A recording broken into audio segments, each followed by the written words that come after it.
Baik, Assalamualaikum warahmatullahi wabarakatuh.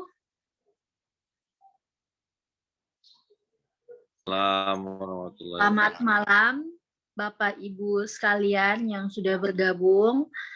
Puji syukur, Alhamdulillah pada malam ini kita masih diberikan kesempatan untuk bergabung dan mendengarkan materi ketiga, materi pembekalan ketiga pada malam ini.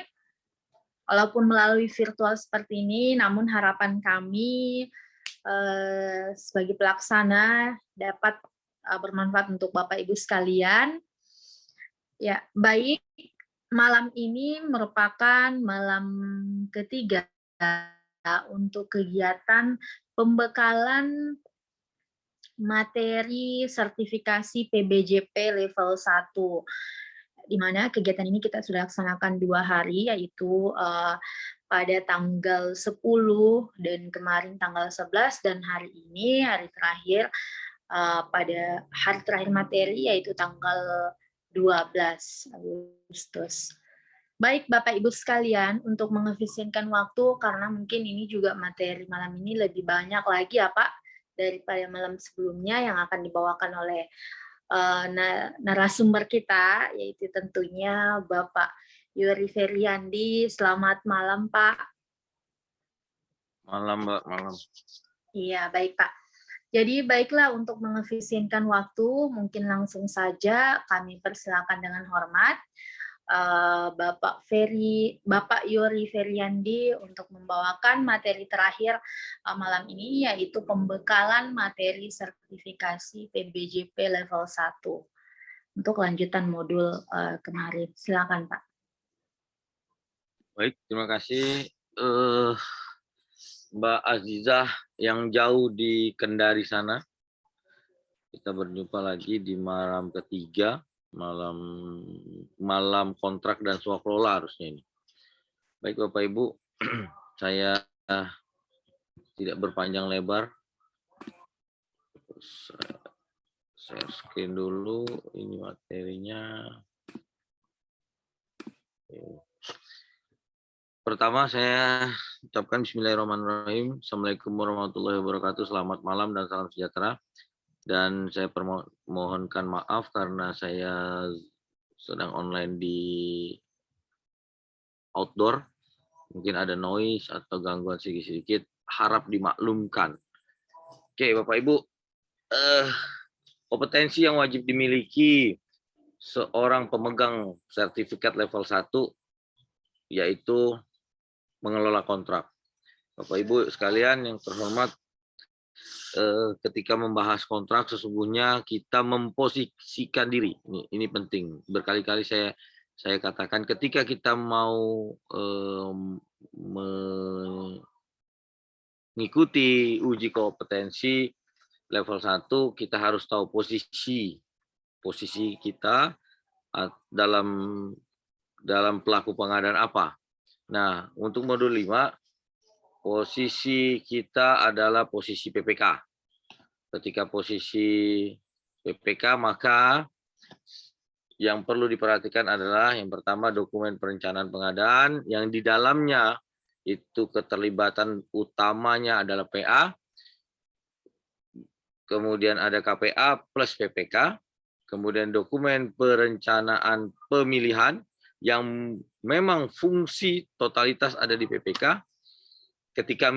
Ketika misalnya PA garis miring KPA itu bertindak sebagai PPK, maka fungsi-fungsi itu pun tetap harus dijalankan oleh seorang PA.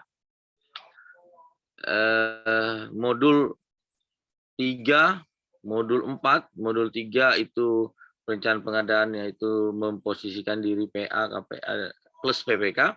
Di modul 4, pemilihan penyedia, itu posisinya dominasi oleh Pokja pemilihan garis miring PP, namun juga ada peran PPK, di mana yaitu dokumen persiapan pengadaan. Dokumen persiapan pengadaan itu disusun oleh PPK, dibantu tim teknis, tim pendukung, kemudian boleh juga oleh siapa saja sepanjang mendapat penugasan atau penetapan dari PPK atau PA KPA. Yang pasti ditetapkan oleh PPK adalah rancangan kontrak. Jadi kalau kita bicara alur pikirnya, perencanaan pengadaan itu PA, kemudian KPA plus PPK, di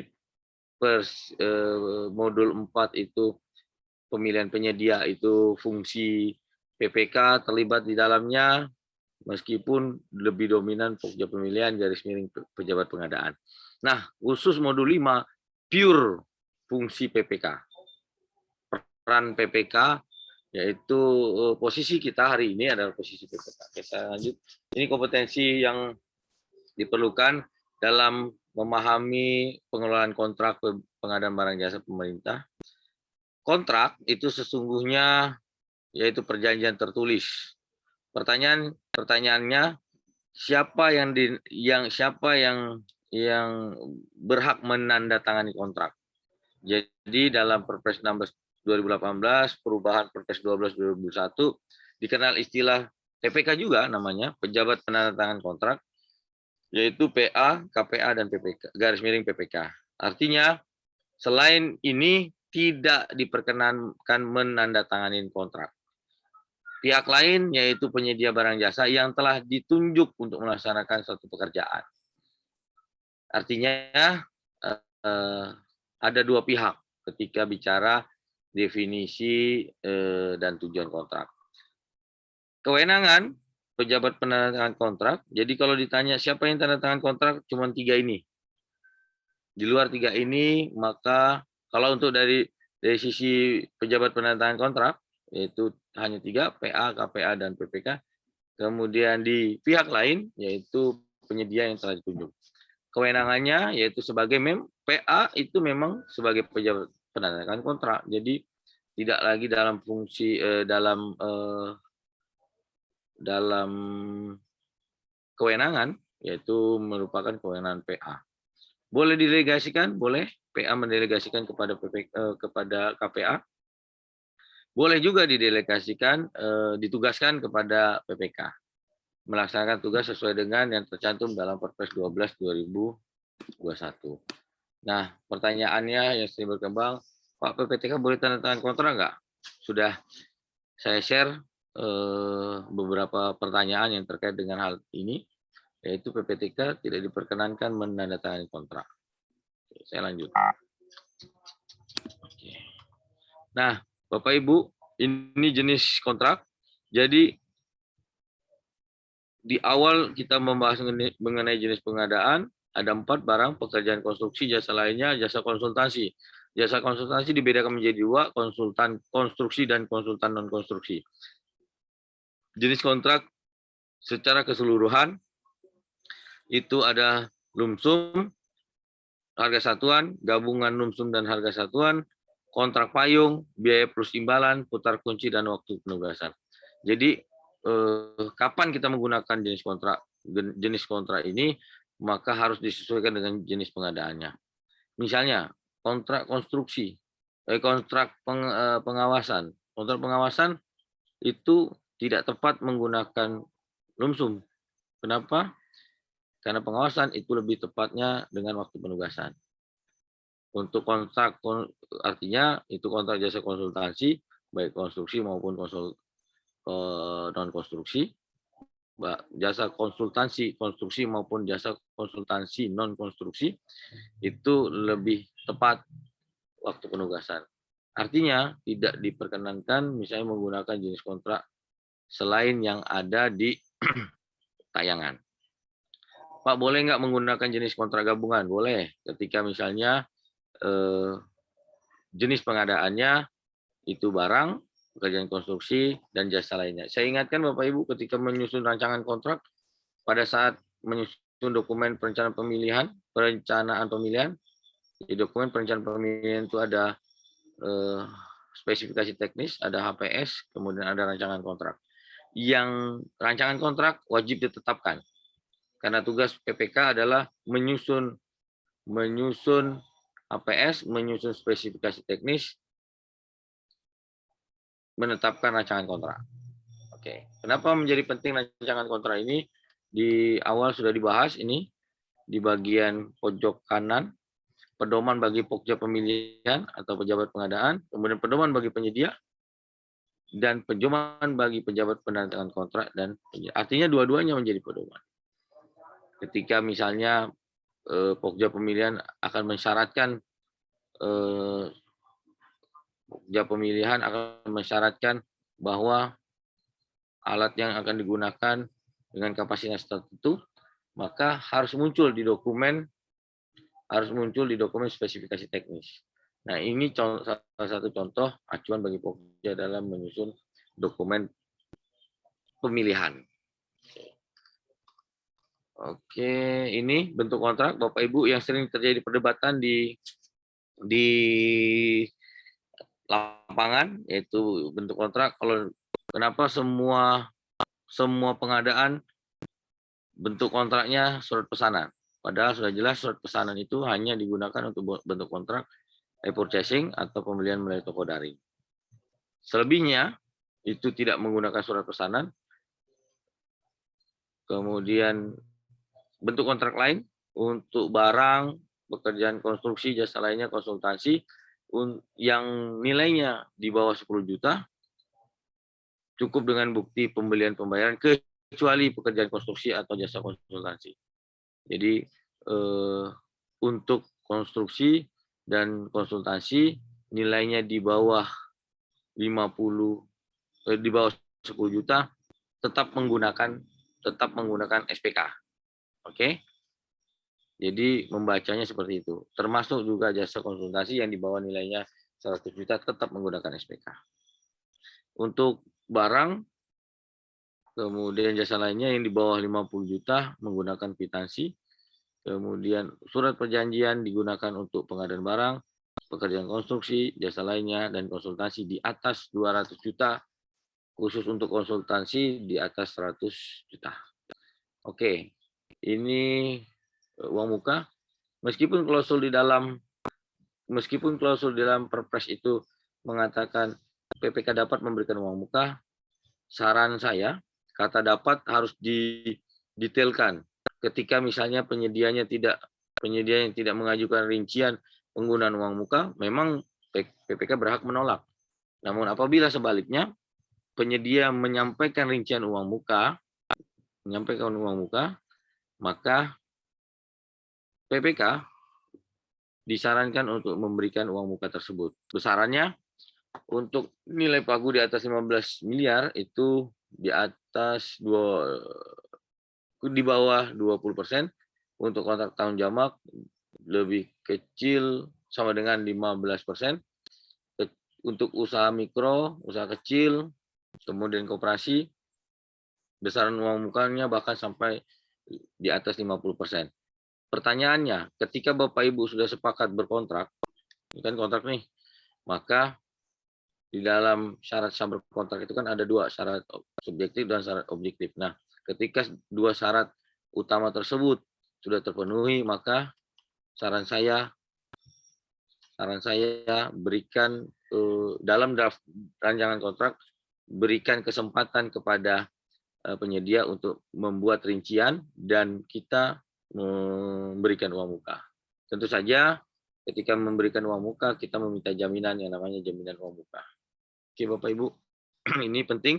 Kalau dikatakan itu kan haknya PPK, benar haknya PPK. Namun ketika ditulis di rancangan kontrak masih menggunakan default dapat, maka PPK suka atau tidak suka, ketika penyedia mengajukan rincian pembayaran uang muka, rincian permohonan uang muka, maka saran saya berikan penyedia, terutama usaha kecil, usaha mikro maupun koperasi, uang muka. Ini saran terbaiknya. Kenapa? Ketika kita sepakat berkontrak, maka kita ada itikat baik untuk sama-sama bersepakat menyelesaikan pekerjaan. Oke, saya lanjut. Ini jaminannya yang saya sampaikan. Secara keseluruhan jaminan pengadaan barang jasa itu ada sifat, ada bentuk, dan ada penerbit. ketika misalnya kita menyusun rancangan kontrak, maka kita harus secara jelas menyampaikan bahwa penerbit jaminan itu bisa bank umum, perusahaan penjamin, perusahaan asuransi, atau lembaga keuangan khusus ekspor impor yang memiliki izin usaha dan percepatan produk surety di Otoritas Jasa Keuangan. Nah, apabila kemudian PPK memaksa dalam tanda kutip menggunakan bank umum, penyedia harus memastikan pada saat proses finalisasi kontrak. Jadi nanti ada di materi finalisasi kontrak. Di situ disepakati dapat finalisasi apa-apa saja yang akan dibahas. Jadi ada namanya rapat persiapan penandatangan kontrak. Nah, di situ dipastikan bahwa menggunakan penerbit jaminan apa, dan itu dibuatkan berita acara. Kemudian untuk bentuk jaminan tentu saja bank garansi atau surety bond, tidak bersyarat, mudah dicairkan, dan harus dicairkan oleh penerbit paling lambat 14 hari kerja. Jadi lewat dari 14 hari kerja, maka sifat jaminan dari jaminan pengadaan tersebut sifat jaminan dari jaminan pengadaan barang jasa tersebut tidak dapat dicair. Oke. Jadi paling lambat 14 hari kerja Bapak Ibu ya. Paling lambat itu maksimal berarti. Kalau paling cepat berarti minimal 14 hari. Kalau ini paling lambat 14 hari kerja. Oke. Ini ketentuannya, jenis jaminan, uang muka, kemudian penawaran, jaminan pelaksanaan, pemeliharaan, sanggah banding, sertifikat garansi. Kemudian untuk sertifikat garansi dapat diberikan untuk pekerjaan konstruksi atau jenis pengadaan yang lainnya apabila terdapat pengadaan barang. Jadi apabila misalnya kita membutuhkan ada pekerjaan konstruksi yang di dalamnya ada pengadaan barangnya, misalnya pemasangan mesin pompa, maka pengadaan mesinnya perlu sertifikat garansi. Kemudian untuk pekerjaan konstruksinya, misalnya ada pengadaan rumah pelindung IPAL misalnya, ada pekerjaan konstruksinya. Untuk pekerjaan konstruksinya meminta jaminan pemeliharaan, untuk pengadaan IPAL-nya, mesin pompa IPAL-nya menggunakan sertifikat garansi. Jangan terbalik-balik Bapak Ibu. Kadang-kadang saya melihat rancangan kontrak teman-teman yang memang belum memahami kompetensi kontrak itu karena default yaitu copy paste dari dokumen atau modul dokumen yang ada beredar di internet. Padahal tentu saja kita harus mengupdate model dokumen yang sesuai dengan ketentuan yang terbaru. Gitu ya Bapak Ibu ya. Untuk waktunya, jaminan uang muka itu waktunya diperlukan pada saat persiapan pengadaan, kemudian jaminan penawaran persiapan pemilihan, jaminan pelaksanaan itu pada waktu kontrak, jaminan pemeliharaan itu waktu kontrak, jaminan sanggah banding waktu pemilihan, sertifikat garansi pada waktu kontrak. Siapa yang berperan di IC kontak personnya, yaitu PPK untuk jaminan uang muka, jaminan penawaran itu Pokja, jaminan pelaksanaan, pemeliharaan, dan sertifikat garansi itu di Pokja, sedangkan jaminan sanggah banding itu ada di Pokja. Jadi jaminan sanggah banding ya, bukan jaminan sanggah.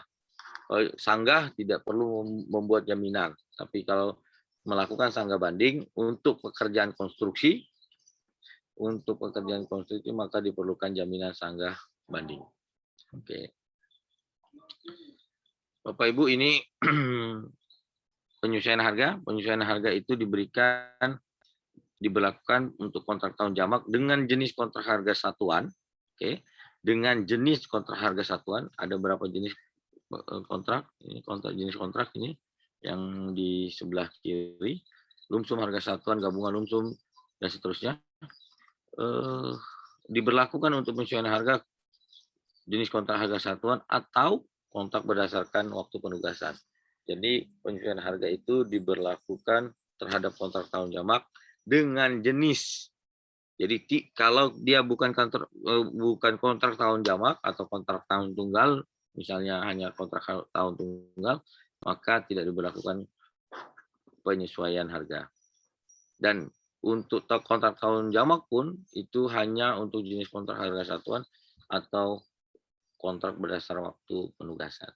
Kapan dimulainya? Dihitung mulai bulan ke-13 atau untuk kontrak tahun jamaknya misalnya 2 tahun diberlakukan untuk masa pelaksanaan lebih dari 18 bulan.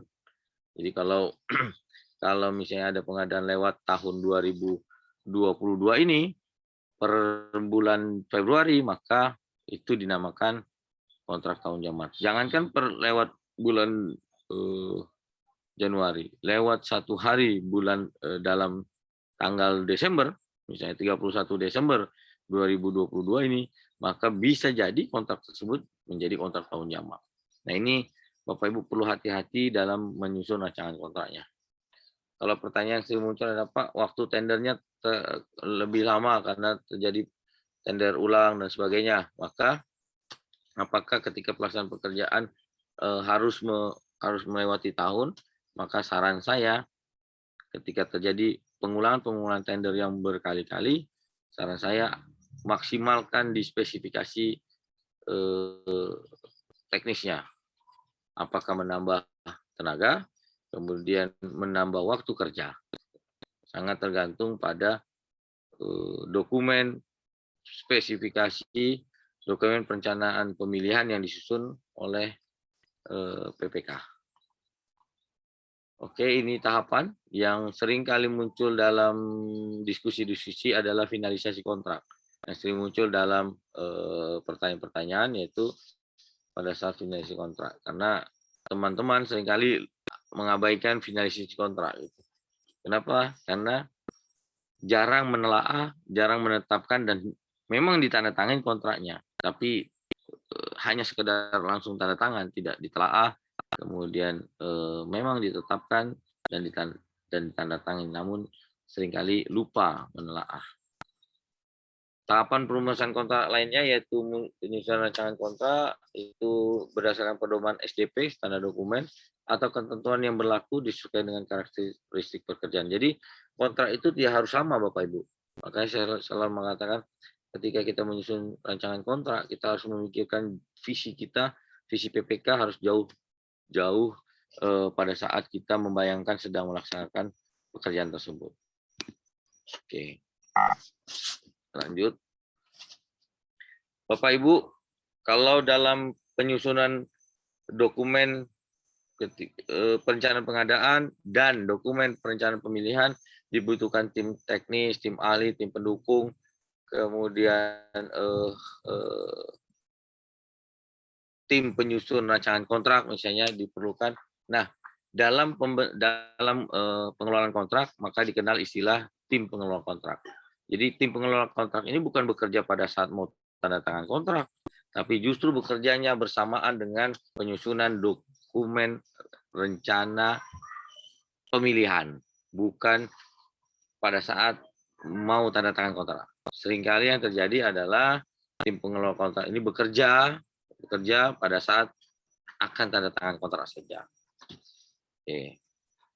Tujuannya yaitu agar proses berjalan baik, tepat dan sesuai ketentuan, mengurangi risiko masalah, menyelesaikan permasalahan sedini mungkin. Jadi kalau ada identifikasi masalah, kita sudah bisa mengantisipasi permasalahan apa yang mungkin timbul pada saat pelaksanaan kontrak ini atau pada saat di akhir pekerjaan pengadaan tersebut. Yang tujuan terakhir yaitu mengelola perubahan dalam kontrak. Jadi kalau ada setiap perubahan-perubahan, tim pengelola kontrak mengikuti perkembangannya dan memberi justifikasi terkait dengan aturan-aturannya, apakah ada aturan yang bertentangan, perlu penyesuaian peraturan perundang-undangan, maka diperlukan tim pengelola kontrak. Fungsinya adalah merumuskan kontrak, mempersiapkan kontrak, melaksanakan pekerjaan. Jadi tim pengelola itu juga kemudian melaksanakan pekerjaan, bukan berarti turut ikut bekerja, namun fungsi pelaksanaan pekerjaan itu bisa jadi pada saat misalnya PPK ada kesibukan lain, maka tim pengelola kontrak bisa diturunkan untuk mengantisipasi penyimpangan pada saat pelaksanaan kontrak. ketika misalnya PPK-nya berhalangan untuk melakukan monitoring atau evaluasi terhadap pelaksanaan kontrak tersebut. Fungsi lain yaitu mengelola perubahan kontrak, serah terima dan menangani gugatan atau klaim atas ketidaksepahaman. Jadi fungsi pengelola kontrak itu bukan berarti bekerja pada saat mau tanda tangan kontrak saja. Artinya mulai dari hulu, kalau bicara supply chain management itu mulai dari hulu, internal maupun hilir, itu tim pengelola kontrak sudah mulai terlibat. Makanya saran saya untuk eh, memperkuat pola pengadaan di satu KLPD atau instansi pemerintah daerah atau OPD, maka diperlukan tim. Salah satunya itu tim pengelola kontrak. Salah duanya tim teknis tadi, tim pendukung dan sebagainya. Oke, ini lingkup tiga tim pengelola kontrak. Tim pengelola kontrak sudah jelas dia tidak ngurusin hal-hal yang terkait dengan yang tidak berkaitan dengan kontrak. Tentu saja tim pengelola kontrak itu menjadi tim pendukung, menjadi tim teknis, dan menjadi tim atau tenaga ahli. Jadi dimensi pengelolaan kontrak itu sudah di cover oleh tim pengelola kontrak. Mulai yang saya sebutkan di kemarin-kemarin diperlukan tim pendukung, atau tadi saya sebut juga menyampaikan ada tim teknis, tim pendukung, tim ahli, maka lingkup tugas tim pengelola kontrak itu masuk ke semua tim tersebut. Jadi perannya lebih pada pendampingan kalau istilah organisasi generiknya, gitu.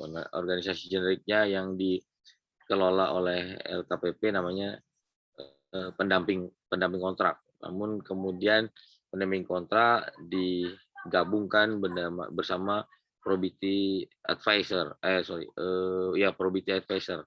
Jadi memberi saran, masukan kepada tim pendukung, tim ahli maupun tim teknis.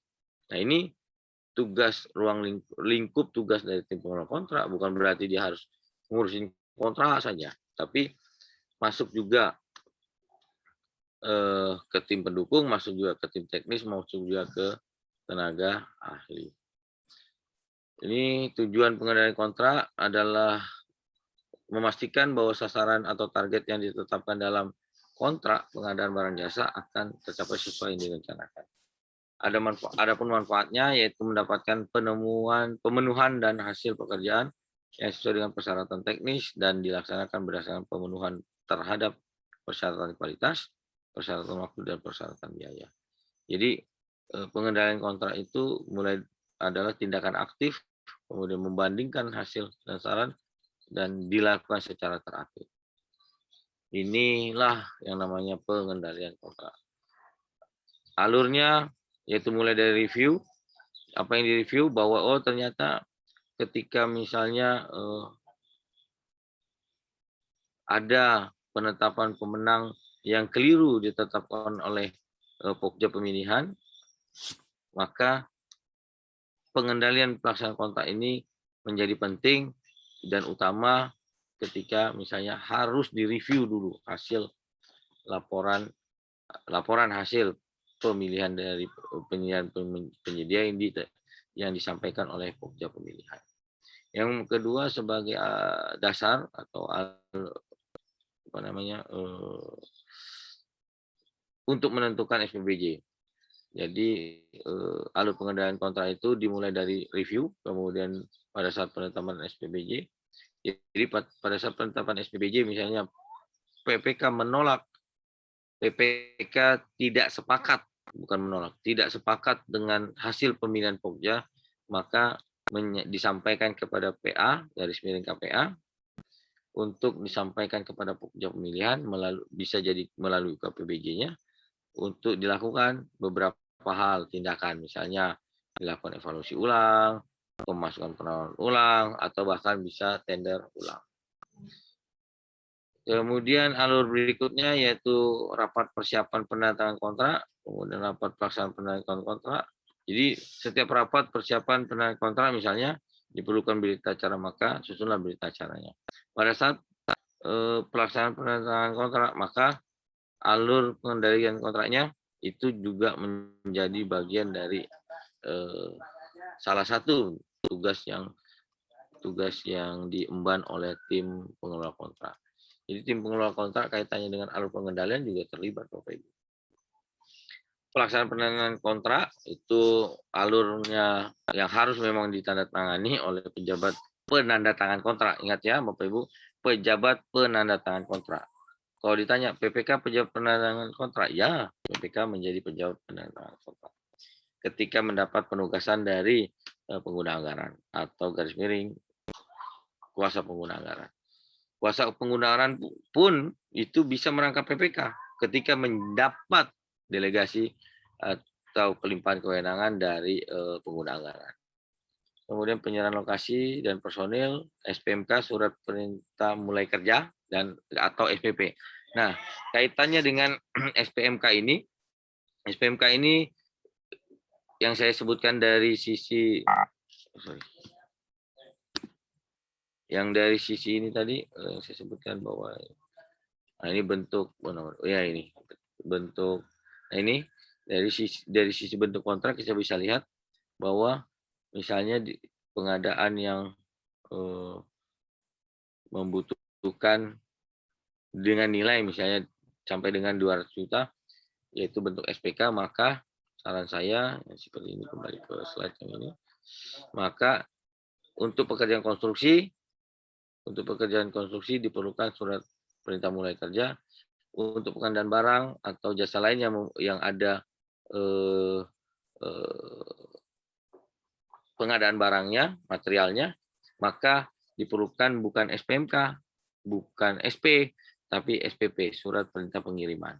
Jadi persoalannya hari ini, apapun pengadaannya, surat pesananlah dokumennya. Enggak seperti itu ya Bapak Ibu ya. Harus kita bedakan yang mana pengadaan barang, maka diperlukan SPP. Untuk pekerjaan konstruksi, maka diperlukan SPMK. Untuk pengadaan jasa lainnya, apabila dimungkinkan untuk menggunakan SPMK, maka dilakukan SPMK. Namun apabila ada pengadaan bahan materialnya di dalamnya, maka buatlah surat perintah pengiriman dari item barang yang akan diadakan. Kemudian berikutnya setelah SPMK SPP diberikan uang muka, pemberian uang muka, kemudian setelah diberikan uang muka, maka BPK meminta program mutu, penyusunan program mutu, yaitu bagaimana program mutu yang akan dilaksanakan oleh penyedia untuk salah satu paket yang ditetapkan sebagai pemenang dan ber-SPPBJ. Kata kunci ber-SPPBJ. Kalau tidak ber-SPPBJ, maka yang bersangkutan atau penyedia tersebut masih calon penyedia. Dibintangi pengumuman masih calon penyedia, belum menjadi penyedia. Argonya dimulai sejak ditandatangani surat penunjukan penyedia barang jasa pemerintah. Kalau sudah ada SPPBJ, maka argo kontrak tersebut sudah mulai berjalan. Selanjutnya untuk rapat persiapan pelaksanaan kontrak dan mobilisasi. Inilah alur dari pengendalian pelaksanaan kontrak. Jadi Bapak Ibu ketika misalnya menjadi seorang PPK, Bapak Ibu ikuti saja alur pengendalian pelaksanaan kontrak ini. Insya Allah selamat dunia dan akhirat. Kecuali ada iming-iming dan menerima suap gratifikasi atau fiktif dari pekerjaan tersebut, maka risiko hukum selalu menanti kita semua. Jadi PPK itu pekerjaannya banyak, honornya sedikit. Maka tidak kalah akal, PPK-nya meminta kepada PA untuk membentuk tim pendukung, tim teknis, tim ahli yang di dalamnya termasuk tim pengelola kontrak. Oke.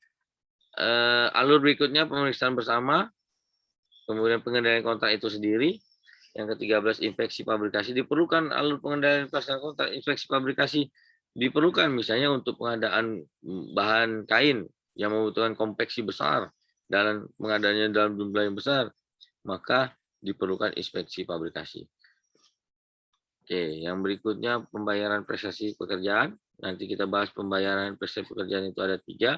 Kemudian ada sekaligus, ada termin, ada bulanan.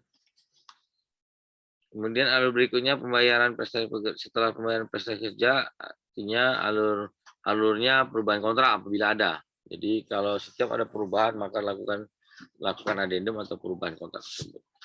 Kemudian berikutnya kita cek penyesuaian harga, kemudian kahar. Jadi Bapak Ibu, ini sesungguhnya isi-isi yang ada di dalam dokumen drafting, dokumen atau rancangan dari sebuah kontrak pengadaan barang jasa pemerintah. Kemudian ada yang namanya pemutusan kontrak, ada yang namanya pemberian kesempatan. Oke, jadi kita masuk ke masing-masing alur tersebut pelan-pelan, Bapak Ibu. Oke, kita bahas rencana monitoring dan pengendalian kontrak. Jadi ketika dalam pengendalian kontrak maka dibuatlah rencana dan monitoring untuk pengendalian kontrak itu sendiri. Oke, ini surat terima. Kalau dulu surat terima pekerjaan dilaksanakan kepada pejabat penerima hasil pekerjaan. Namun sekarang berita acara serah terima dilakukan oleh PPK dibantu oleh tim teknis dan konsultan. Kata dapat dilakukan oleh PPK dibantu oleh tim teknis dan konsultan tentu saja harus dimaknai bahwa ketika kita yakin bahwa dokumen rancangan kontrak sudah tepat, maka tidak perlu lagi misalnya terlalu banyak revisi, tidak lagi terlalu banyak perubahan dari dokumen rancangan kontrak yang kita tetapkan pada saat penyusunan dokumen perencanaan pemilihan. Oke. Tujuannya agar produk yang dihasilkan sesuai dengan kontrak, sesuai dengan rentang kerja atau scope work, dan yang terakhir barang jasa berfungsi dengan baik. Meskipun barangnya ada, kemudian masih bagus, tetapi perlu juga menjadi perhatian bahwa tujuan dari pengendalian kontrak itu menganggap bahwa barang atau jasa tersebut berfungsi dengan baik untuk memberikan manfaat dan berdampak positif kepada masyarakat. Oke. Ini alur serah terimanya Bapak Ibu, proses serah terima menurut Peraturan Presiden 2021. Ini tolong Bapak Ibu maknai, bisa jadi soal-soalnya ya seperti ini. Namun tidak textbook. Lagi-lagi saya katakan tidak textbook. Soal butir soal disusun dengan banyak pertimbangan. Oke.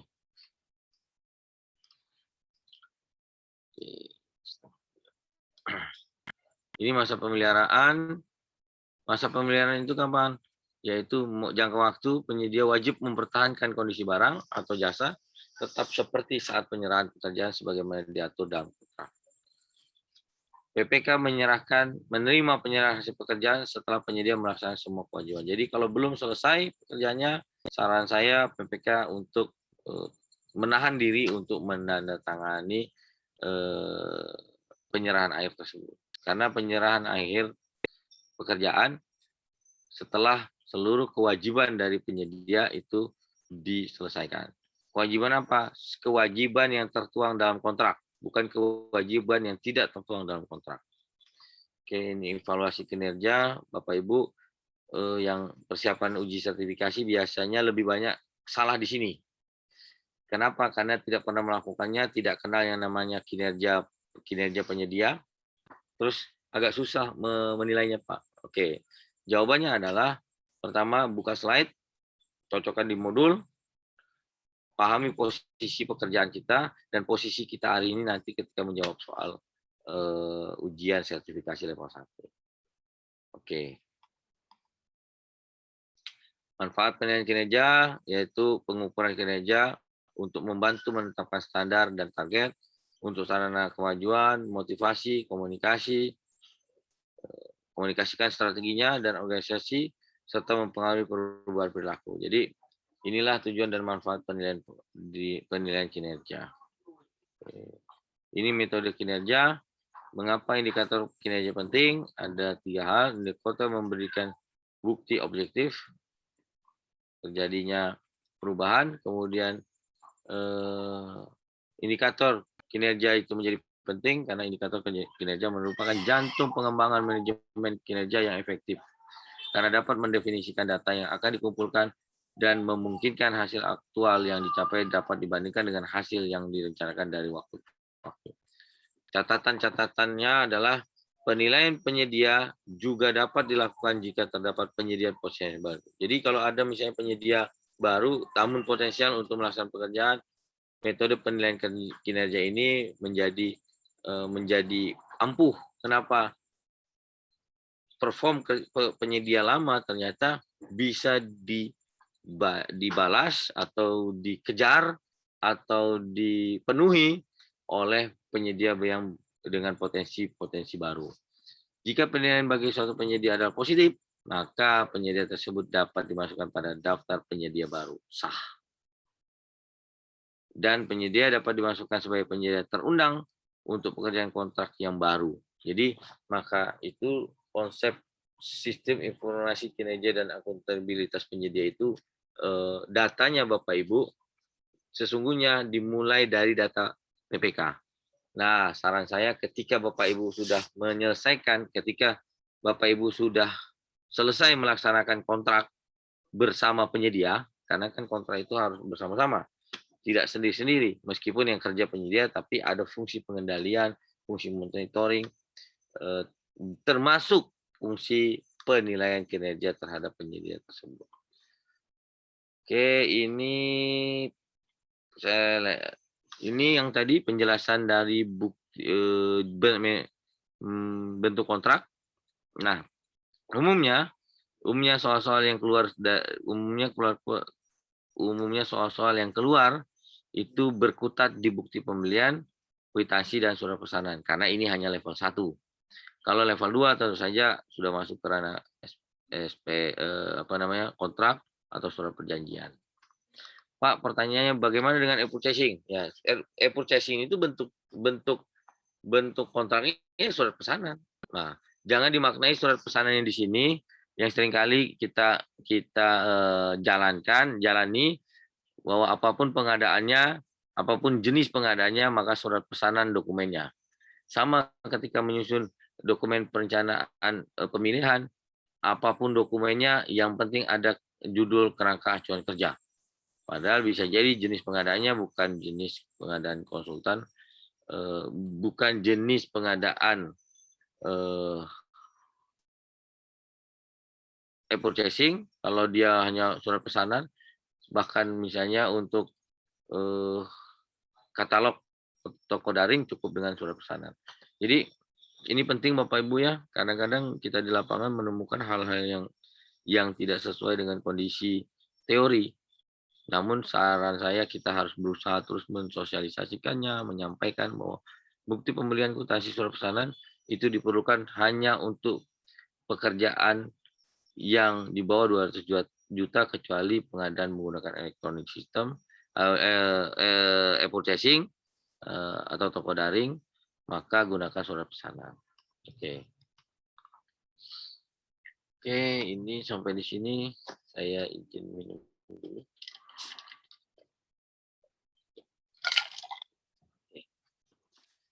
Ini resiko pengelolaan kontrak. Kalau kontrak itu tidak baik dikelolanya, maka akan terjadi kontrak yang menimbulkan permasalahan. Kita identifikasi dulu masalahnya di mana. Nah, tujuan kita memahami resiko pengelolaan kontrak itu mulai dari perumusan kontrak, mulai dari perumusan kontrak, kemudian persiapan kontrak, pengendalian kontrak dan serah terima. Jadi bukan berarti ketika serah terima itu kontrak kita sudah selesai Bapak Ibu, karena ketika serah terima masih belum final handover, maka kontrak itu menjadi bagian yang tidak terpisahkan dari penyedia maupun PPK. Nah, ini perlu kita maknai bahwa jangka waktu pelaksanaan pekerjaan itu berbeda dengan masa berlaku kontrak. Saran saya jangan pernah membuat masa berlaku kontrak lebih sedikit jumlah waktunya dibanding jangka waktu pelaksanaan pekerjaan. Karena kalau masa berlaku kontrak itu sudah habis, proses perubahan adendum, kemudian penyesuaian harga itu tidak dapat dilakukan. Sehingga saran saya, idealnya adalah jangka waktu pelaksanaan kontrak itu lebih sedikit dibanding masa berlaku kontrak. Masa berlaku kontrak mengcover jangka waktu pelaksanaan kontrak. Nah, ini penting. Gitu ya.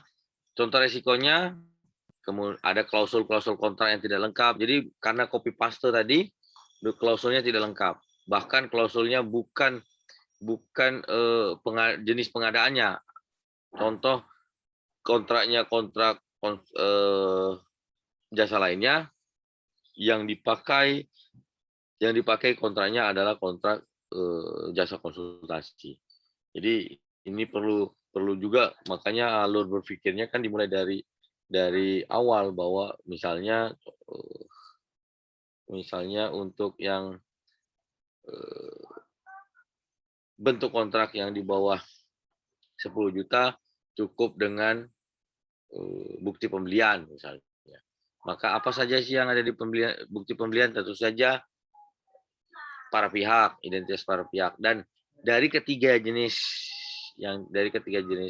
di bentuk kontrak, bukan jenis, tapi dari ketiga bentuk kontrak yang di bawah nilai 200 juta kecuali purchasing, itu pasti ada tanda tangan penyedia.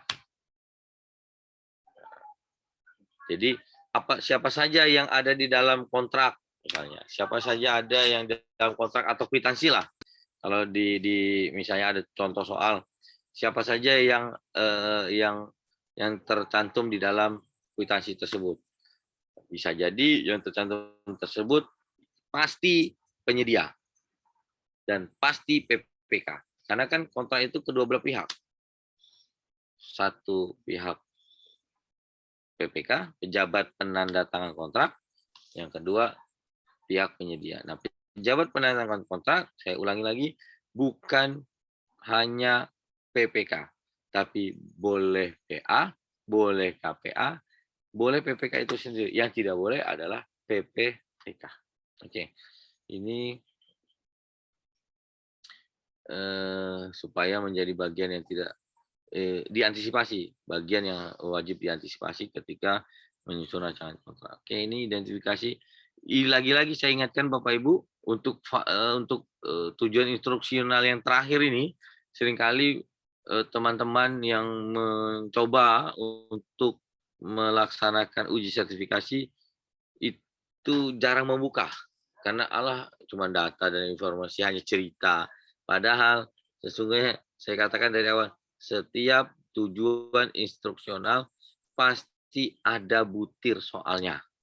Entah butir soal nanti soal studi kasus atau soal teoretikal.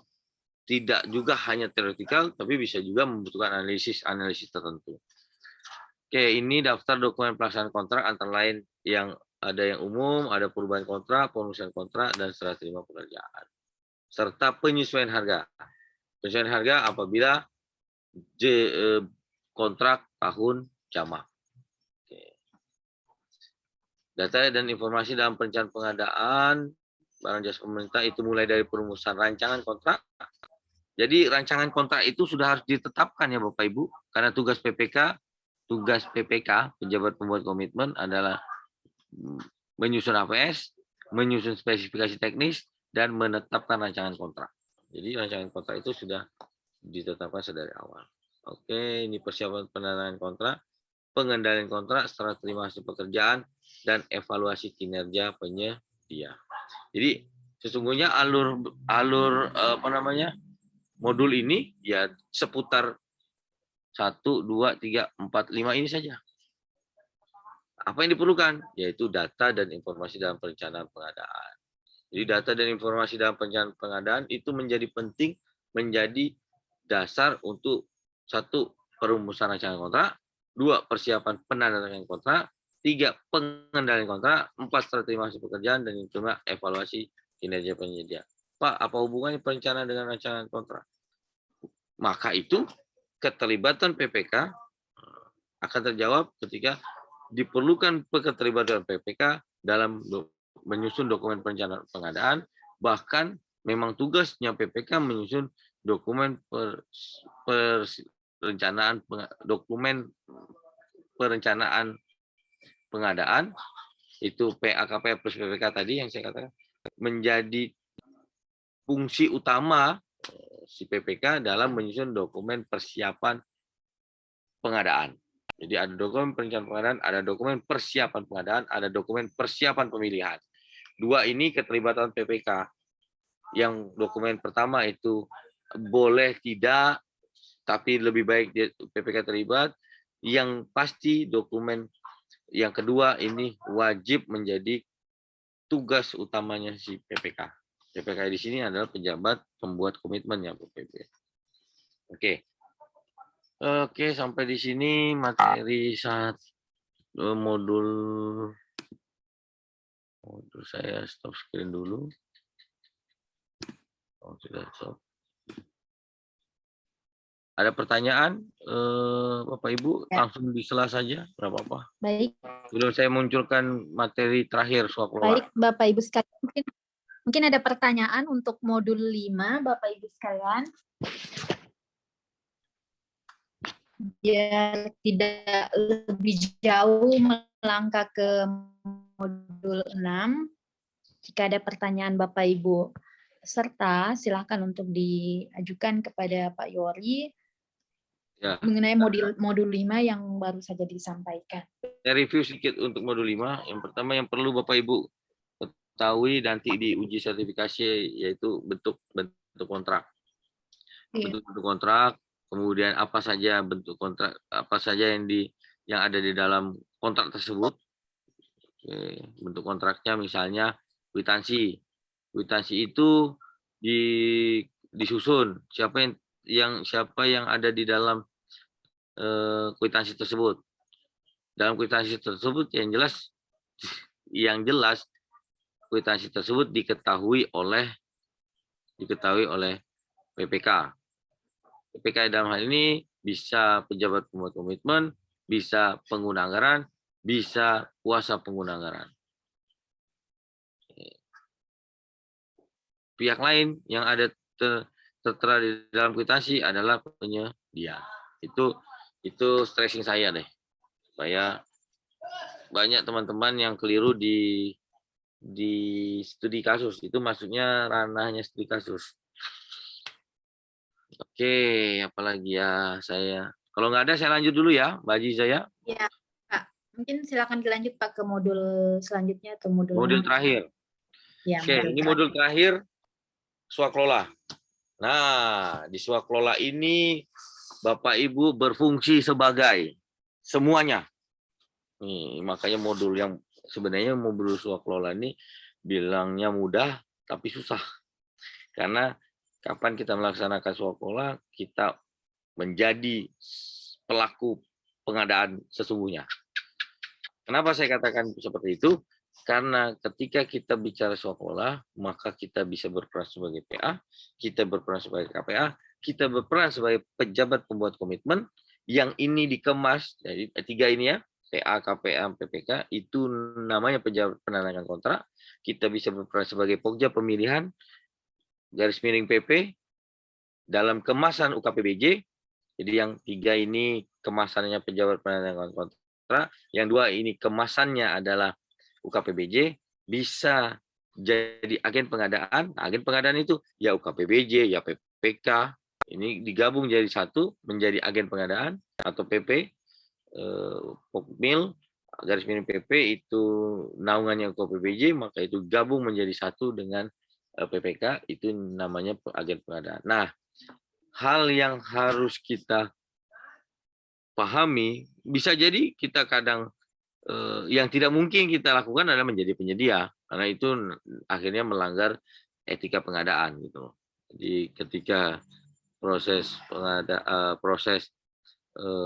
pelaksanaan swaklola, tiba-tiba kita menjadi penyedia dari pelaksanaan swaklola tersebut, itu sangat melanggar prinsip dan etika pengadaan barang jasa. Oke, kok Bapak tahu bahwa kita kadang-kadang jadi penyedia? Ya harusnya itu sudah mulai dihindari. karena itu melanggar etika pengadaan. Ketika melanggar etika, ketika ada pelanggaran etika, maka rujukannya adalah kode etik. Ketika melanggar kode etik, maka sanksinya bisa administratif. Namun apabila terjadi tindak pidana, maka ya diselesaikan di peradilan gitu. Dengan cara pidana umum, pidana khusus, atau pidana tertentu. Oke, ini penting nih Bapak Ibu. Swaklola, kalau pengertiannya bisa dihafal lah. Kemudian tujuan, nah ini yang penting tujuan. Saya mau cerita di tujuan. Jadi kita harus memastikan bahwa pengadaan melalui swaklola ini adalah pengadaan yang tidak diminati oleh pelaku usaha. Ini tujuannya. Ini nanti kita bahas. Saya langsung loncat. Saya loncat di tujuan. Tujuan direncanakan, mana tujuannya. Oke. Mana tujuan kah? Oh, ini pertanyaan semua.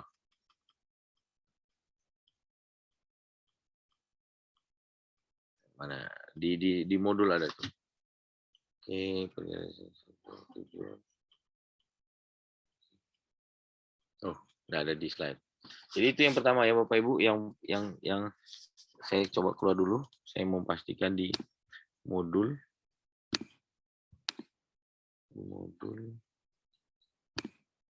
sekolah.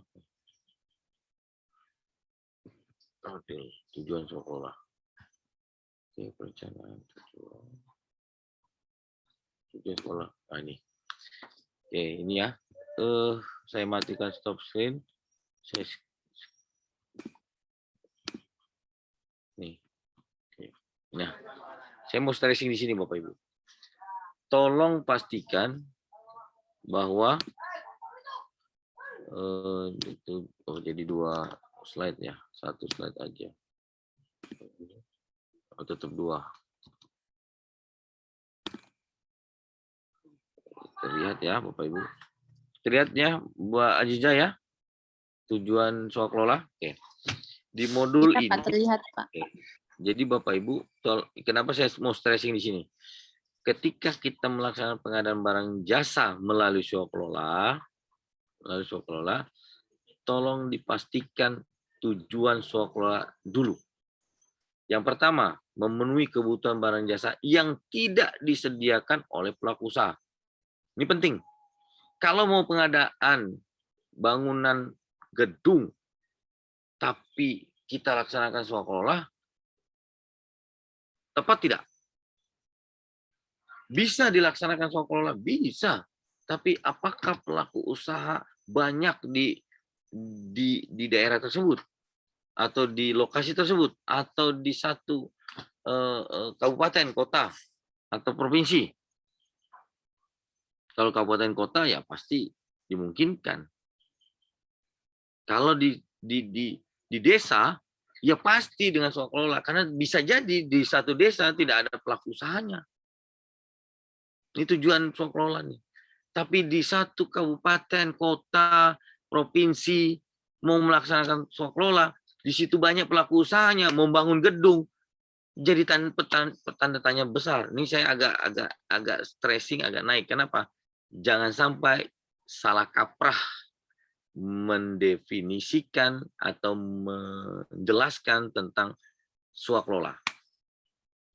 Ketika misalnya yang satu daerah, kabupaten, provinsi, kota, itu mau melaksanakan swaklola, tolong pastikan dulu bahwa pelaku usaha di daerah tersebut itu pengadaan barang jasanya tidak bisa dilakukan oleh mereka. Itu pertama. Oke. Yang kedua, kebutuhan barang jasa tidak diminati. Jadi nggak ada nih pelaku usaha mau bangun gedung, nggak mau bangun gedungnya di atas air. Nggak ada yang mau. Nggak ada yang sanggup membangun gedung di atas air misalnya. Maka di satu daerah tersebut tidak ada pelaku usahanya karena nilai pekerjaan kecil dan lokasi yang sulit dijangkau. Nah, baru lakukan dengan swakelola. Misalnya nih, membangun gedung di ujung perbatasan misalnya. Bisa dilakukan swakelola? Bisa. Siapa pelaksananya? Kalau kita takut berhadapan dengan penjagaan militer negara tetangga, maka swakelola dilaksanakan oleh siapa? Bisa dilakukan oleh tentara, TNI. Nah, itulah konsep swakelola. Jadi kalau kemudian di satu daerah itu minat pelaku usahanya banyak, lokasinya terjangkau, dan nilainya pekerjaannya lumayan bisa mendapatkan overhead atau profit, maka lakukan dengan pelaku penyedia. Karena konsep dasar kapan kita tahu swakelola mensyaratkan overhead, maka disitulah penyalahgunaan tindakan kerugian negara. Itu penting nih. Jadi mau swakelola tapi pelaku usahanya banyak. Banyak yang berminat. Semua bisa. Cuman pasang bata, mlester, pasang atap, pasang keramik, bisa banyak lakukan swakelola. Kalau tidak ada yang berminat, kemudian nilainya cuman ya ngecor lantai kantor yang cuman ukuran 3x2, masa juga yang nilai cuman 300.000, 500.000, cukup kita saja yang bekerja, itu bisa dilakukan swakelola. Tapi kalau ngecor jalan, pelaku usahanya banyak, membutuhkan alat, ya lakukan dengan penyedia. Ini penting nih, saya mau stressing di sini. Karena saya melihat kemungkinan permasalahan yang tidak paham di tujuan swakelola.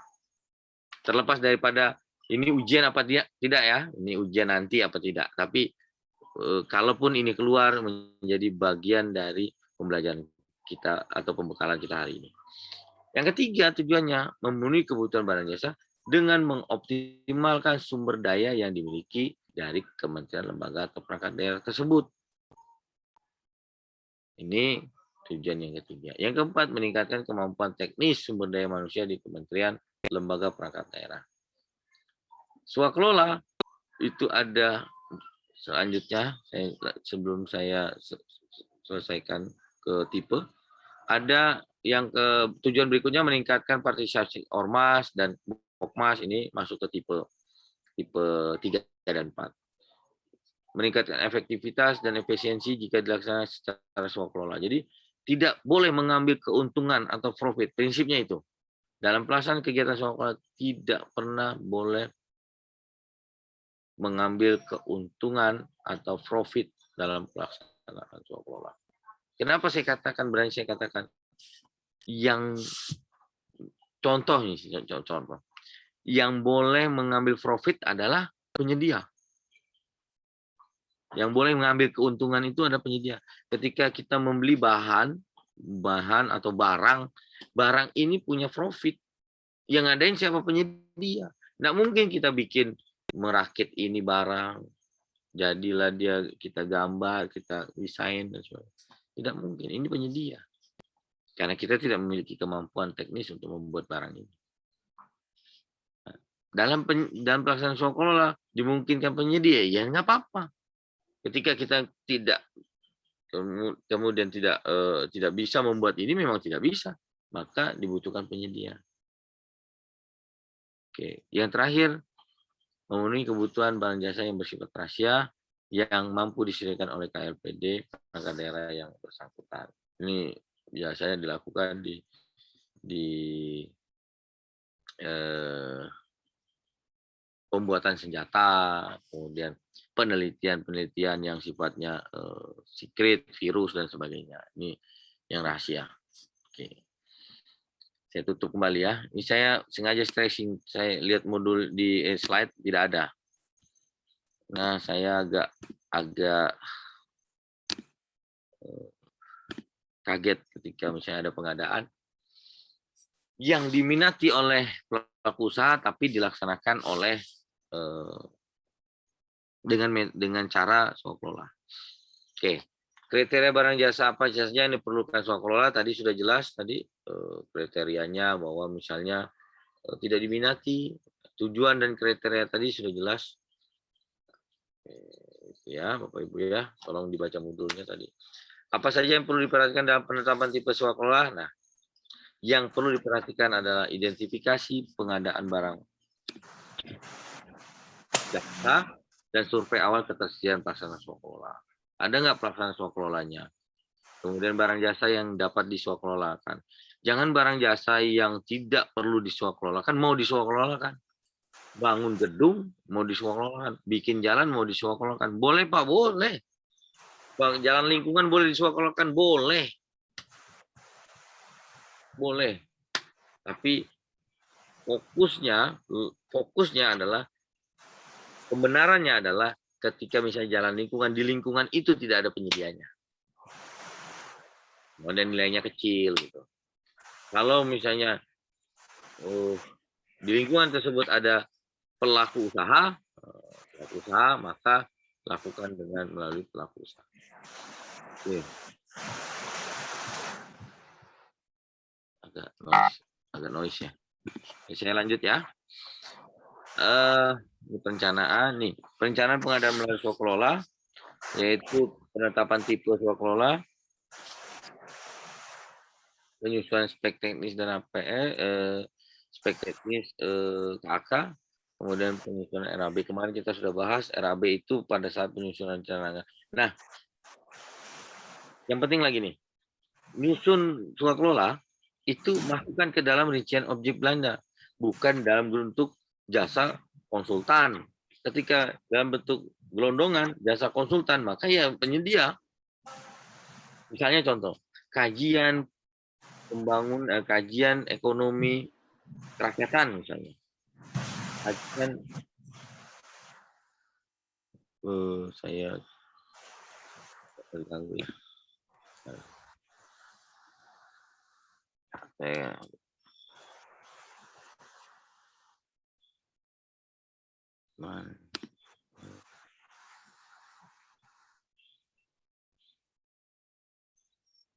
di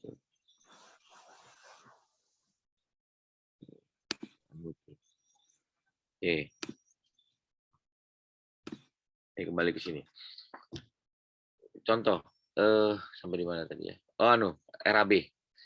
Ketika misalnya mau menyusun, membuat atau mengadakan barang jasa yang berjudul, outputnya berjudul dengan output kajian ekonomi kerakyatan, contoh saja ya, contoh. Nah, ketika nyusun anggaran, judulnya jasa konsultansi kajian ekonomi kerakyatan, satu paket 500 juta. Sudah jelas itu jasa konsultansi, terus dilaksanakan dengan swaklola. Kan kalau swaklola, nyusun dulu RAB-nya. Susun RAB-nya, butuhnya apa? Honorarium. Butuhnya apa? Makan minum. Butuhnya apa? Perjalanan dinas. Masukkan ke dalam rincian objek. Ketika dimasukkan ke dalam rincian objek, maka itulah yang namanya RAB. Bukan gelondongan, kemudian bukan gelondongan dengan judul jasa konsultasi kajian. Kalau itu ya seleksi saja. Metode pemilihannya dengan cara seleksi. Jadi perencanaan pengadaan melalui swaklola itu selain menetapkan tipe swaklola ada 4. Tipe 1 kita laksanakan sendiri, tipe 2 kementerian lembaga lain, kemudian tipe 3 ormas atau PTS, tipe 4 Itu Pokmas, kelompok masyarakat. Oke, ini tipenya tadi. Apa saja yang dipersiapkan dalam swakelola? Ada penetapan. Nah, soal-soal yang di swakelola ini umumnya apabila Bapak Ibu menjadi pelaksana swakelola. Berarti kan Bapak Ibu ketika pelaksana swakelola, lihat dulu swakelola tipe berapa nih. Misalnya Universitas Borneo bekerja sama dengan Kementerian Dikti. Kan tipe 1. Kementerian Dikti, Universitas Borneo. Universitas Indonesia bekerja sama dengan Kementerian Riset. Katakan Dikti Riset misalnya, atau Dikti misalnya. Oh, ternyata Universitas Indonesia sudah PTNBH, Perguruan Tinggi Negeri Berbadan Hukum. Artinya sudah tidak ada pembiayaan negara di dalamnya. Misalnya tidak ada lagi APBN di dalam kementerian tersebut, di dalam universitas tersebut. Anggarannya terpisah. Sumber anggarannya di mana? Sumber anggarannya di Dikti. Pelaksananya Universitas Indonesia. Udah beda nih. Kecuali misalnya ada universitas swasta misalnya dengan swakelola tipe 3. Universitas atau rumah sakit provinsi dengan dinas kesehatan kabupaten kota, tapi rumah sakitnya rumah sakit provinsi. Udah beda nih. PD-nya beda, perangkat daerahnya beda, pemerintah daerahnya beda. Maka swakelola tipe 2. Nah, yang ini harus hati-hati. Ini harus hati-hati. Kita harus tahu dulu. Oh, ini Universitas Erlangga. Oh, Kementerian Dikti. Oh, ini bekerja samanya dengan riset. Oh, itu kementerian sendiri misalnya. Atau Kementerian Pariwisata. Oh, ini Universitas Erlangga, Universitas Indonesia, kan di bawah Kementerian Dikti. Oh, tidak di bawah Kementerian Pariwisata. Maka tipe berapa? Oh, tipe 2. Karena beda. Kan beda tuh kementerian.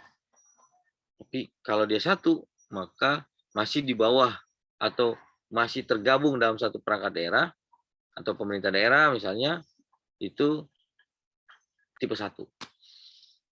Nah, ini harusnya sudah basically harus kita pahami dulu sebelum kita masuk ke uji kompetensinya. Karena bicara uji kompetensi tidak lagi membahas itu. Bicara uji kompetensi ketika kita menjadi PPK dalam kegiatan swakelola tipe berapa nih? Oh, PPK itu adanya di di semua tipe. Nah, ternyata di semua tipe PPK. Oh, berarti siapa yang melaksanakannya? Oh, ternyata kita sendiri. Maka maka kita sebagai tim pelaksana. Ada tim perencana misalnya atau pengawas misalnya. Apa yang dilakukan oleh pengawas ketika misalnya pekerjaan belum selesai? Apa yang dilakukan pengawas? Nah, kompetensi akan membahas itu.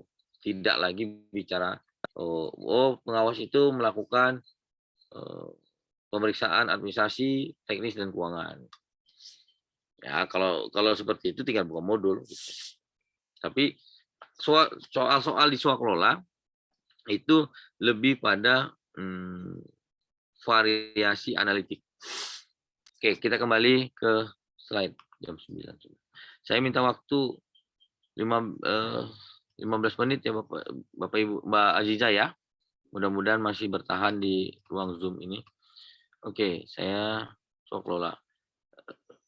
Penetapan persiapan pengadaan secara swakelola meliputi penetapan penyelenggaranya, ya tadi siapa penyelenggaranya, apakah tadi kementerian, rumah sakit, sekolah dan sebagainya. Rencana kegiatannya, jadwal pelaksanaan, review, kemudian review RAB dan finalisasi dan penandatangan kontrak swakelola.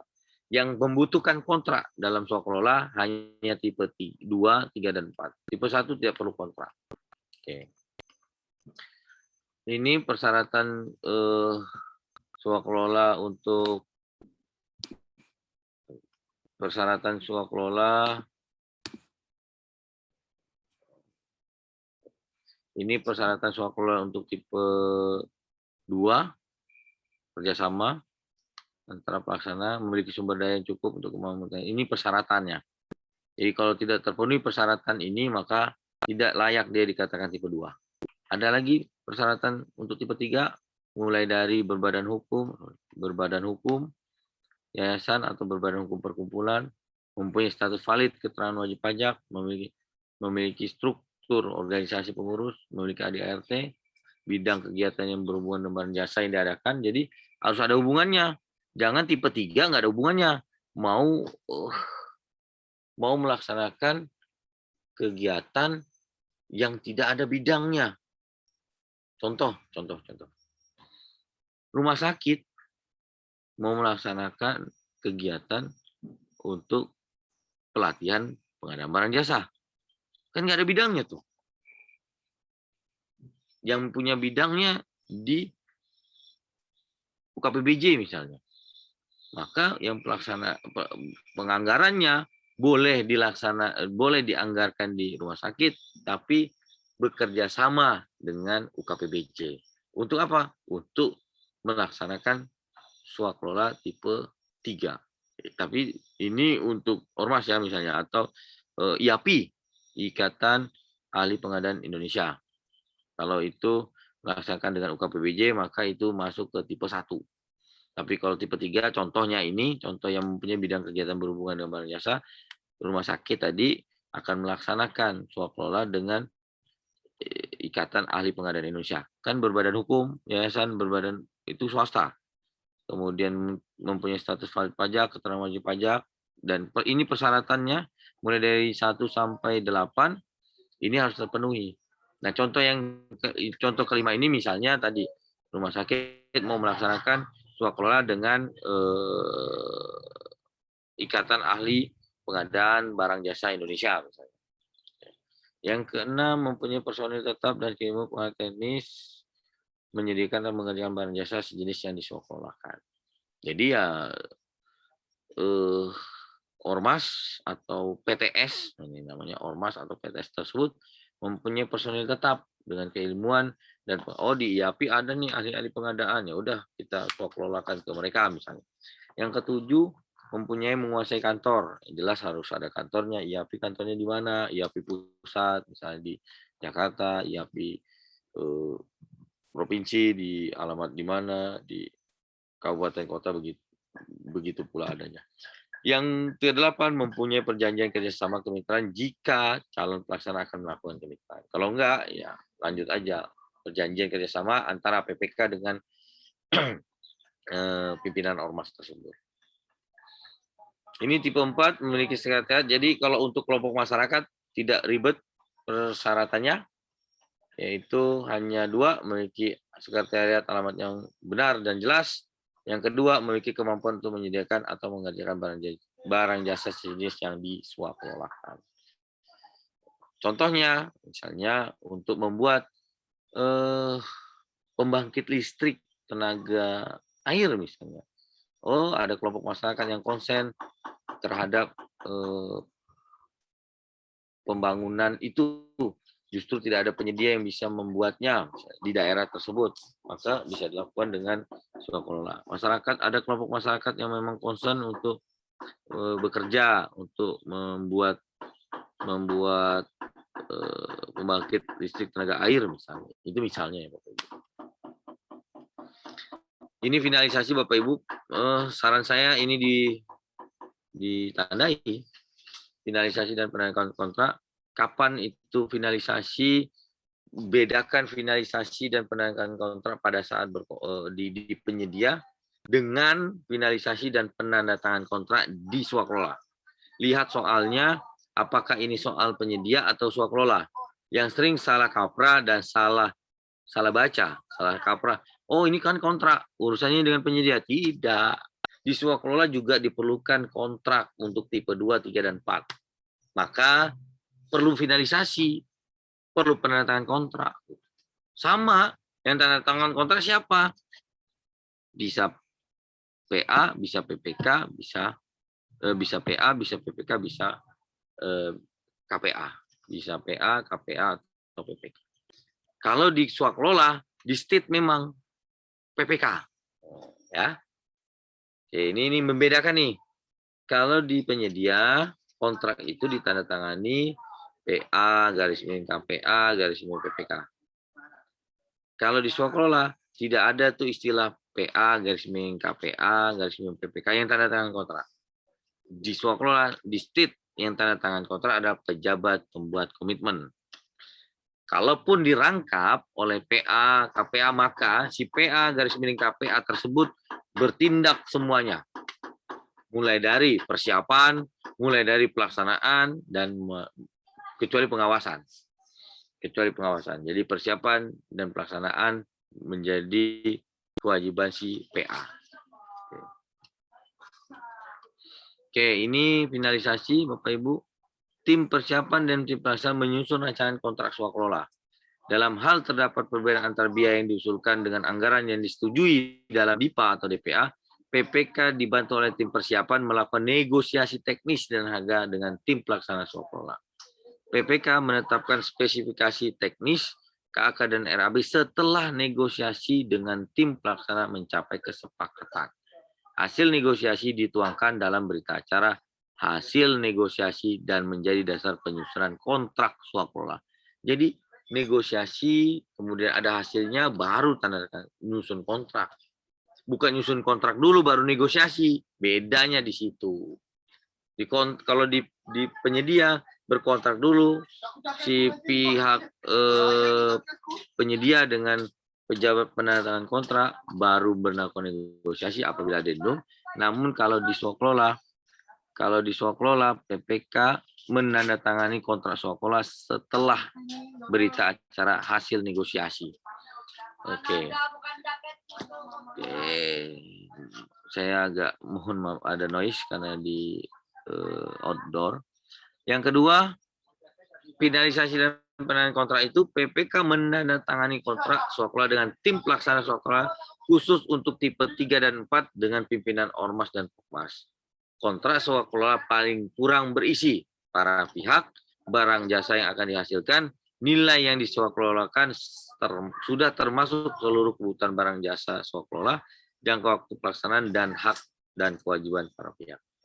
Dalam hal rancangan kontrak swakelola tipe 2, 3, dan 4, termasuk pengadaan barang jasa melalui penyedia, maka dilaksanakan oleh tim pelaksana berpedoman pada prinsip dan etika pengadaan barang jasa atau pengadaan barang jasa di BLU atau BLUD.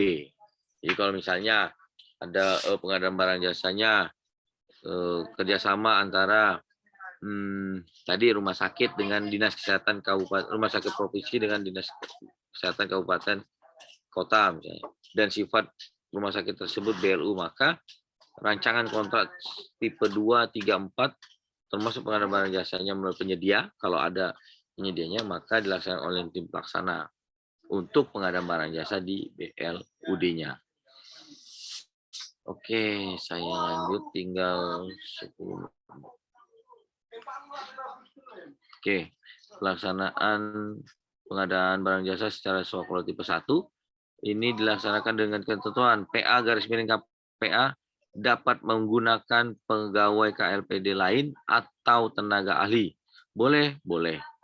Kemudian dalam hal dibutuhkan pengadaan barang jasa melalui penyedia dilaksanakan sesuai dengan ketentuan dalam peraturan presiden tentang pengadaan barang jasa pemerintah. Kemudian tim pelaksana melaksanakan swakelola sesuai dengan jadwal dan tahapan pelaksanaan kegiatan atau sub kegiatan output sesuai dengan hasil persiapan. Ini kan semua sesungguhnya di DPA atau DIPA. Makanya saya katakan RAB itu dimasukkan ke dalam rincian objek belanja. Oke, ini yang tipe 1. Ini tipe 1. Maksimal tenaga, tadi kan disebutkan nih, PA dapat menggunakan pegawai tenaga ahli sebesar 50% dari jumlah tim pelaksana. Tim pelaksana. Artinya kalau ini tim penyelenggara, tim pelaksana yang selain tim persiapan atau tim pengawas, di tim pelaksana ini harus 50%. Kalau tim persiapannya 1, pelaksananya 3, pengawasnya 1, maka tim pelaksana 50% berarti 2. Bisa 1, bisa 2. Maksimal 50%. Kalau jumlah orang kan tidak mungkin 1,5 orang, tidak. Ambil maksimalnya berarti 1. Kalau 2, kalau di tim pelaksana ini sini 2, 4 misalnya 2 berarti. Oke, dalam hal dibutuhkan alat dan bahan material penyedia, pengadaannya dilaksanakan sesuai ketentuan dalam peraturan presiden. Apa ketentuan peraturan presiden? Kalau dia oleh penyedia, maka perlu pejabat pengadaan, ya diperlukan pejabat pengadaan, perlu tender atau seleksi, maka dilaksanakan oleh KPBJ. Oke, ini tipe 2 dan 3. Stressingnya pengadaan barangnya dan jasa melalui penyedia, maka dilaksanakan tim pelaksana dengan berpedoman pada prinsip sama ini di tipe 2 dan tipe 3. Oke. Di tipe 2, kontrak swakelola. Di tipe 2 itu didahului dengan kesepakatan kerjasama. Siapa yang melakukan kesepakatan kerjasama PA-KPA? Dengan siapa? Dengan kementerian, lembaga, atau perangkat daerah pelaksana swakelola. Kesepakatannya, oh Pak, dengan kepala daerah boleh, silahkan. Nanti lanjutkan kesepakatan kerjasama oleh PA-KPA-nya. PA dalam APBD, KPA dalam APBN. Dengan siapa? Oh, KLPD lain. Antara misalnya Satker A, kementerian yang ada di bawah kementerian A, B, Satker A yang ada di bawah kementerian B bekerja sama dengan pemerintah provinsi misalnya. Nah, KPA-nya cukup bertanda tangan dengan KLPD yang ada, dengan dinas instansinya. Antara KPA dengan PA yang ada di OPD tersebut. Oke, ini kontrak swakelola tetap dilaksanakan oleh PPK. Ini PPK, pejabat pembuat komitmen, bukan pejabat penandatangan kontrak. Nah, ini uniknya dalam swakelola, pasti jadi PPK. Kalau di penyedia, belum tentu jadi pejabat penandatangan kontrak. Siapa pejabat penandatangan kontrak? Bisa PA, KPA, PPK. Nah, di swakelola, di stressing bahwa PA ketika dia melakukan kerjasama dengan kementerian, boleh nggak dia tetap menjadi PA karena tidak ada yang memiliki kompetensi Pak, maka PA-nya jadi PPK, boleh. Maka selain dia menandatangani kesepakatan kerjasama, dia juga menandatangani kontrak swakelola. Oke, saya lanjut. Ini ormas, begitupun adanya gambarannya bahwa kontrak swakelola ditandatangani oleh PPK. Dengan siapa? Pengurus ormas yang selaku penerima kuasa. Jadi ormasnya misalnya pengurusnya ada IAPI, ada di pusat yang mau dikerjasamakan, diswakelolakan pengadaan barang jasa, pelatihan pengadaan barang jasa kepada siapa? Oh, IAPI di Kabupaten X misalnya. Maka PPK-nya melakukan kontrak swakelola dengan pengurus ormas selaku penerima kuasa atau pengurusnya yang ada di kabupaten kota tersebut. Ini contoh. Oke, sampai di sini ini tipe 4, ini dengan Pokmas. Murni uangnya diserahkan langsung ke Pokmas. Kalau yang tipe 2, tipe 1 jelas diurai dalam rincian objek. Tipe 2 diurai dalam rincian objek. Tipe 3 diurai dalam rincian objek. Yang diterima, yang kita terima outputnya. Peng-SPJ-nya kita terima. Mereka yang melaksanakan, mereka kumpulkan SPJ, kita verifikasi. Kita verifikasi apabila ada yang kurang, dimintakan kembali bukti-bukti akuntabilitasnya. Itu menjadi tanggung jawab pengelolaan keuangannya ada di PPK. Kemudian kalau yang Pokmas, uangnya secara utuh diserahkan kepada kelompok masyarakat. Pertanyaannya, berapa persen pembayarannya Pak? Untuk pelaksanaan swakelola, untuk pelaksanaan swakelola, maka dimungkinkan pembiayaannya Untuk persiapan misalnya 30%, itu sangat tergantung dalam kontrak swaklola yang sudah disepakati. Kalau Pokmas ya pasti tentu saja misalnya 40%, 30-30. 40% pembayaran pertama, 30 pembayaran kedua, 30 pembayaran ketiga. Oke, ini mekanisme pembayaran. Nah, ini sampai juga slide-nya di sini. Nah, ini. Ini pembayarannya melalui APBN diatur dengan ketentuan dalam swaklola. Untuk APBD mengikuti peraturan kepala daerah setempat. Pertanyaannya, dibuat nggak peraturan kepala daerah terkait dengan pelaksanaan swaklola? Saya cari-cari, kayaknya agak belum banyak di beberapa daerah yang membuat peraturan KADA tentang swaklola. Mudah-mudahan konsultan Indonesia dapat merespon ini nih, penyusunan peraturan kepala daerah mengenai swaklola. Nah, penting nih. Tapi hampir semua belum buat. Ada peraturan pengelolaan keuangannya untuk swaklola, tapi tidak bicara utuh dari proses perencanaan pengadaan, kemudian pelaksanaan swaklola sampai dengan pertanggungjawaban keuangannya. Hanya fokus pada pertanggungjawaban keuangannya. Oke, ini laporannya. Laporan awal berisi kondisi sebelum pekerjaan, kemudian ini pelaksanaan pekerjaannya, kemudian pindah ke sini, laporan akhir sudah dicek. Ini pengawasannya. Pengawasan pengadaan barang jasa melalui swaklola, yaitu verifikasi administrasi, dokumentasi serta pelaporan, pengawasan teknis pelaksanaan dan hasil swaklola untuk mengetahui resiko fisik, dan pengawasan tertib administrasi keuangan. Pengawasan pengadaan barang jasa melalui swaklola dilakukan mulai dari persiapan sampai dengan serah terima. Jadi tim pengawas itu hore-hore sejak mulai persiapan sampai dengan serah terima. Oke. Ini penilaian kerja swaklola, kita harus menilai kualitas dan kuantitas, biaya, waktu layanan. Mungkin ini, ini sanksi. Apabila ada pelaksana swaklola yang tidak mampu menyelesaikan pelaksanaan swaklola, maka dilakukan pembatalan sebagai pelaksana swaklola untuk tipe 1 sesuai ketentuan perundang-undangan, untuk tipe 2, 3, dan 4 sesuai ketentuan yang tercantum di dalam kontrak. Oke. Didahului apa? Ada laporan tim pengawasnya. PPK, kemudian memberi sanksi kepada pelaksana swaklola, dibatalkan sebagai pelaksana swaklola. Sanksinya apa? Kalau tipe 1 sesuai ketentuan peraturan perundang-undangan, misal uangnya harus dikembalikan, kemudian hentikan pelaksanaannya dan dipertanggungjawabkan. Kalau untuk tipe 2, 3, dan 4 sesuai ketentuan dalam kontrak. Oke, ini serah terima pekerjaannya tipe 1. Oke, saya skip aja resikonya. Nah, ini terakhir.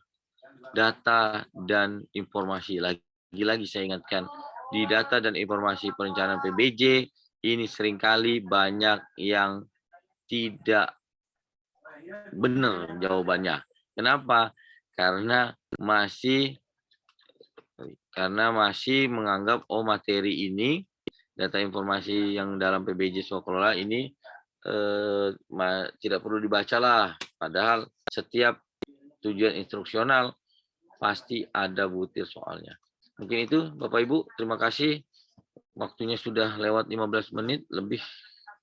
Saya ucapkan terima kasih. Wassalamualaikum warahmatullahi wabarakatuh. Saya kembalikan ke Mbak Azizah. Terima kasih Mbak.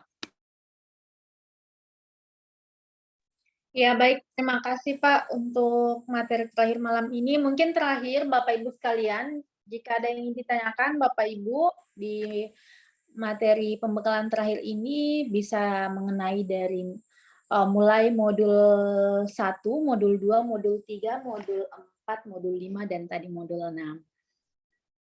Mungkin ada yang ditanyakan. Silakan Bapak Ibu yang mau didiskusikan. Ada yang Kalau mau yang didiskusi? mau ujian besok ada jadwal. Saya lihat ada jadwal beberapa LPP itu ada jadwal tuh berturut-turut malah. Jadi untuk materinya sudah di-share ya Pak di grup? Modul sudah. Jadi ya kalau untuk Tapi nanti modulnya, saya coba cari materi saya swaklola. Nanti saya share lagi. ya baik Pak, Khusus terima kasih. swaklola tadi. Per lab 3 ya. Swaklola per lab 3. Jadi silakan Bapak Ibu sekalian sekali lagi jika ada yang ditanyakan silakan menanyakan dengan Pak Yori karena selagi webinar malam ini belum di closing. Iya, baik Bapak Ibu sekalian, mungkin Pak Yori jika tidak ada pertanyaan, ya ada pertanyaan Pak dari, Ya, silakan. ya ini pertanyaan sepertinya kepada kami panitia terkait sertifikat. Oke Bapak Ibu sekalian, BPR jadi Bang Bulungan ya.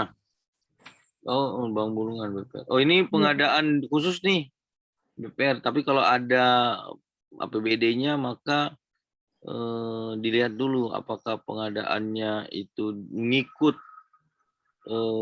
pemberi dari penyerta modal atau disuruh buat sendiri. Maka ini Bang, kalau BPR kan gitu, Bang, artinya Bank Kabupaten berarti kan, atau ya Bank baik Provinsi misalnya. ya. Untuk sertifikat dan materinya itu setelah materi ini, setelah kami closing, Bapak dan Ibu sudah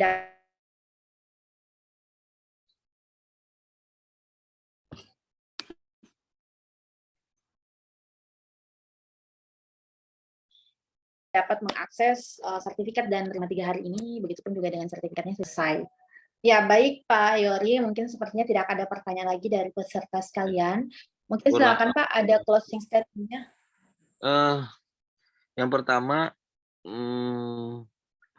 bagi yang mau persiapan uji kompetensi, itu paling penting adalah pahami posisi kita. Posisi pada saat membaca soal, karena itu menjadi penting. Kadang-kadang kita terjebak dalam posisi yang tidak tahu gitu. Ini posisi apa nih? Pokjaka, PPK, PPKK, atau PA. Semua posisi dalam soal pelaku pengadaan pasti ada. Atau peran lah ya, peran peran peran, peran dari pelaku pengadaan. Itu penting itu. Oh, kita jadi PPK. Berarti PPK itu ngapain sih? Tugas-tugasnya, oh kontrak, mengendalikan kontrak. Oh, Pokmil, ini ngapain sih? Mengevaluasi, menjawab sanggah, memberi penjelasan pekerjaan. Itu. Dan tandain modulnya. Kalau kita ragu-ragu menjawab, udah buka langsung modulnya. Kadang-kadang kehabisan waktu membuka-buka modul. Nah, itu yang harus dihindari juga. Membacanya memang tidak butuh waktu yang cukup lama, tidak sebentar. Cuman ya setidak-tidaknya di modul kita sudah paham, posisi kita kontrak PPK, ya udah kita buka kontrak. Oh, posisinya kita perencanaan pengadaan nih, kita sebagai PA, ya udah apa sih PA itu, ngapain sih? PA kan sedikit aja tuh, mengoptimalkan dan sebagainya. Tapi pada posisi tertentu PA lebih banyak misalnya, maka oh ya buka PA garis miring KPA.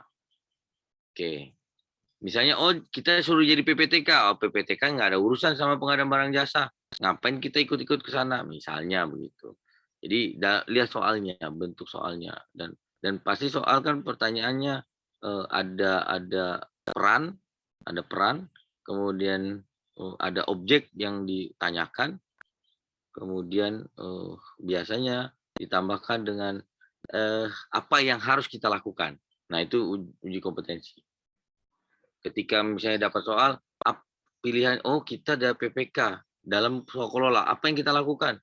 Kita tim pengawas dalam swaklola, apa yang kita lakukan? Nah, itu soalnya lebih pada soal-soal kompetensi seperti itu yang kita lakukan.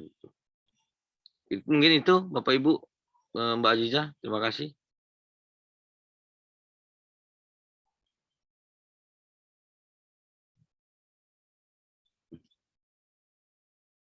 Silakan Mbak.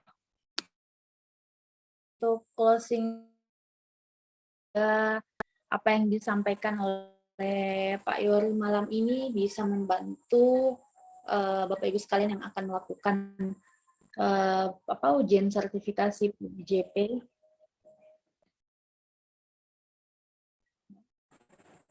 Begitupun juga dengan Bapak Ibu sekalian mungkin yang mempersiapkan untuk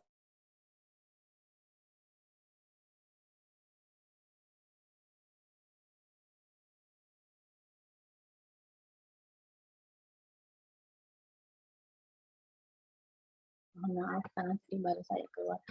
Ya baik, mungkin itu juga dari kami. Sekali lagi kami ucapkan banyak terima kasih kepada Pak Yori untuk 3 hari ini yang telah menyempatkan waktunya membawakan materi kepada Bapak Ibu sekalian. Begitupun juga dengan Bapak Ibu sekalian, semoga sukses dalam melaksanakan ujian. Semoga apa yang kami laksanakan ini dapat bermanfaat untuk Bapak Ibu sekalian. Terima kasih, Mbak. Assalamualaikum warahmatullahi wabarakatuh, Bapak Ibu. Sampai jumpa di lain waktu ya, Pak. Semoga bermanfaat. Kalau ada hal-hal yang mau didiskusikan, silakan japri saya, Bapak Ibu. Ya. Oh, mungkin baik Pak, mungkin kita dokumentasi dulu ya, Pak. Oh, gitu. Ya, boleh. Dari kemarin nggak dokumentasi ya, Mbak ya? Nggak apa-apa. Iya. Ya, nggak apa-apa lah. Yang penting ilmunya. Oh, Pak Martinus, hari ini gagah sekali Pak Martinus. Senior. Ini senior saya nih, Pak Martinus nih. Ya, silakan Bapak Ibu sekalian. Atau nggak apa-apa lah, Mbak. Langsung aja.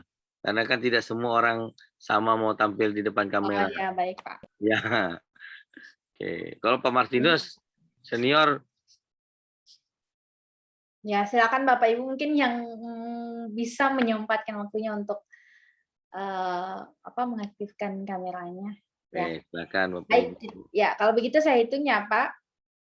1, 2, 3. Oh, itu Bu Alicia. Kita ulang ya Bapak Ibu sekalian. Itu Bu Alicia ada tuh. Ya. Bagaimana Mas Hadia yang mau aktifkan kameranya mungkin Bapak Ibu sekalian? Ya, siapa tahu ada yang mau aktifkan lagi. Kalau nggak ada, nggak sebagai bukti dokumentasi ya Pak. Siap. Ya. Baik, 1, 2, 3. Oke. Itu ada Pak Darmawansa. Kita ulangi lagi. Oke, sekali lagi ya Bapak Ibu sekalian. Ini simbol kompeten nih Pak Martinus. Nah, aduh Pak Martinus sudah kompeten nih berarti nih. Insya Allah Pak Martinus harus lulus. Simbol kompeten ya Bapak Ibu. Nah, Pak Darmawansa. Ini simbol kompeten. Pak. Ya. Oke, baik. 1, 2, 3. Oke. Terima kasih Bapak Ibu sekalian yang sudah menyempatkan. Oke, makasih. Saya izin live ya. Assalamualaikum warahmatullahi wabarakatuh.